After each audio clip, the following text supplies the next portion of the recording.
Selamat datang di DKWedia, di mana kita membahas trivia tentang DKV.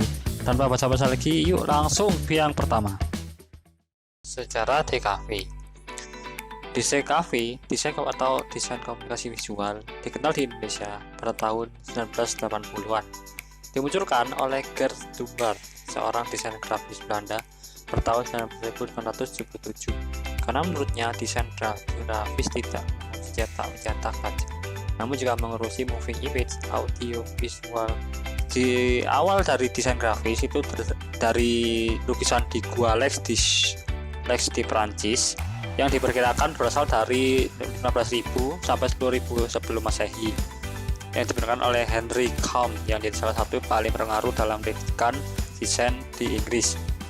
Ia meyakinkan pemerintah tentang pentingnya desain dalam sebuah jurnal yang berjudul Journal of Design and Manufacture.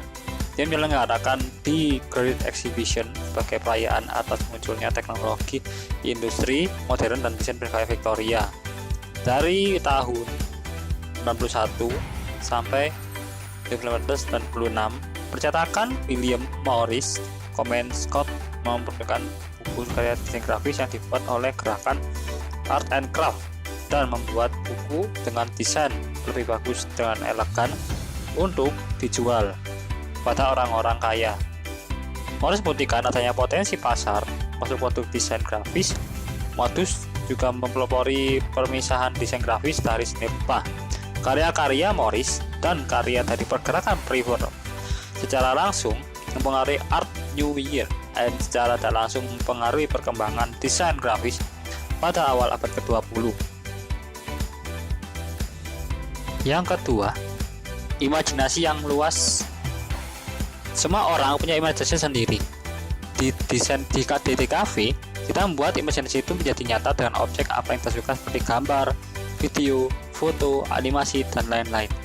Sebenarnya kita ingin membuat suatu bentuk monster. Nah, kita bingung mau seperti apa. Bisa kita buat seperti gambar dan jadi bentuk sebuah karakter. Bisa bentuk foto yang bisa untuk editing, video mungkin untuk special effect, animasi untuk sebuah kartun. Yang ketiga adalah fokus DKV, yaitu desain grafis, media rekam, advertising. DKV memiliki 3 fokus, yaitu desain grafis, media rekam, dan advertising. Di sini saya akan bahas persatu. Yang pertama adalah dari desain grafis. Desain grafis sendiri adalah proses komunikasi yang menggunakan elemen visual selain tipografi, fotografi, serta ilustrasi yang menciptakan persepsi akan suatu pesan. Bidang ini melibatkan proses komunikasi visual dan desain. Yang kedua ada media rekam. Media rekam kita akan di mana kita mengoperasikan suatu kamera, bisa untuk foto, video, dan mungkin untuk film, dan periklanan juga termasuk iklan video dan lain-lain. Yang ketiga ada advertising.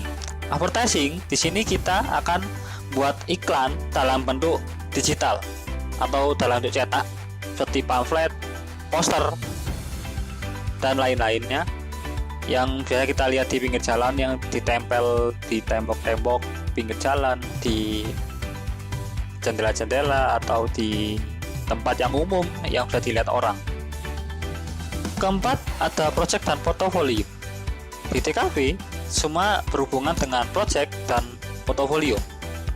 Project itu sendiri akan dikumpulkan menjadi satu dalam bentuk portofolio, dan untuk bahan portofolio sendiri itu digunakan untuk kita melamar sebuah pekerjaan. Misalnya kita ingin mengelamar menjadi ilustrator, maka kita harus mempunyai portofolio yang berhubungan dengan ilustrasi, di gambar karakter, konsep karakter, mungkin pernah membuat komik, konsep prospek fotografi. Jadi kita bisa mungkin memiliki portofolio kita memotret sebuah foto yang mungkin cukup menarik, dan itu bisa ditunjukkan dalam bentuk portofolio nantinya. Jadi semua yang berhubungan dengan pekerjaan nantinya di akhir. Yang kelima, deadline. DKV akrab dengan deadline. Dengan deadline, proyek dan tugas bisa terorganisir dan meningkatkan kedisiplinan dalam pengumpulan proyek nantinya. Di dunia kerja, deadline sudah menjadi hal biasa, di mana orang akan melihat kita, apakah kita bisa memiliki tanggung jawab dan potensi untuk melakukan proyek itu di masa depan, bagaimana kita menanggapi sebuah proyek itu dan menyelesaikan dengan cepat